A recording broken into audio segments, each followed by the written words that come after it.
ભારતના આ બીચ રાતે પણ ચમકે છે. બીચ પર ફરવા જવું આપણને બધાને બહુ ગમે છે. પણ શું તમને એ ખબર છે કે એવા બીચની મુલાકાત લીધી છે ક્યારે કે જે રાતના સમયે પણ ચમકે છે? હા, ભારતમાં કેટલાક એવા અનોખા સમુદ્રી કિનારા છે કે જ્યાં રાતે રેતી અને પાણી ચમકવા લાગે છે કે જાણે આપણને એવું લાગે કે આપણે સ્વપ્ન લોકમાં મૂક્યા ન હોય એવું જ કંઈ. તો જાણો કયા બીચ છે જે રાતના સમયે ચમકે છે અને તમે અહીંયા જવાનો પ્લાન પણ કરી શકો છો. તો એવો ફર્સ્ટ બીચ છે મટુ બીચ, કર્ણાટક. કર્ણાટકના મટુ બીચ આ રાજ્યના જાણીતા ટ્રાવેલ ડેસ્ટિનેશન છે. આ બીચ ઉડીપીથી 10 કિલોમીટરના અંતરે છે. આ શાંત બીચ રાતે સી સ્પાર્કલ નામના સમુદ્રી જીવને કારણે નભ જેવા તારો ધરતી પર દેખાવા લાગે છે. બીજું છે બંગારમ આયર્લેન્ડ, લક્ષદ્વીપ. અરબ સાગરમાં આવેલો આ આંસુ આકારનો દ્વીપ રાત્રે એલ્ગી અને સમુદ્ર જેલીફિશના કારણે ચમકી ઉઠે છે. અને ત્રીજો બીચ છે બેતાલબટીમ બીચ, ગોવા.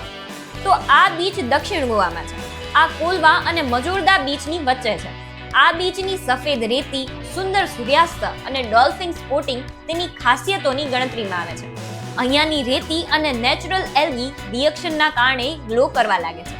અને હવે ચોથો બીચ છે તિરુવનમયુર બીચ, ચેન્નઈ. ચેન્નઈનો પ્રખ્યાત બીચ જ્યાં 2019થી રાતના સમયે ચમક જોવા મળવાનું શરૂ થયું છે. અહીંયા સૂર્યાસ્ત અને સૂર્યોદય બંને અત્યંત મનોહર લાગે છે. આ એક સાધારણ દેખાતો અને અલૌકિક દેનારો બીચ છે. અને પાંચમો બીચ છે સ્વરાજ બીચ, અંદમાન. અંદમાનમાં અનેક સમુદ્રી કિનારા છે કે જે એકદમ સુંદર છે. અહીંયા પહોંચવાનો ખાસ અનુભવ પણ છે. પણ હવે હેવલોક આયર્લેન્ડની વાત અલગ છે. આ બીચ રાતે સુંદર ગ્લો જોવા મળે છે. ખાસ કરીને નવેમ્બરથી ફેબ્રુઆરીમાં અહીં ફરવા જવાની મજા લઈ શકાય છે. અહીંયા નાના સમુદ્રી જીવ તેના રાતમાં ચમકવાનું કારણ છે. તો હવે મોડું કર્યા વગર આ બીચમાં ફરવા જવાનો પ્રોગ્રામ જલ્દીથી બનાવી લેજો. અને તમને આ માહિતી કેવી લાગી એ કમેન્ટમાં જરૂરથી લખજો. Thank you.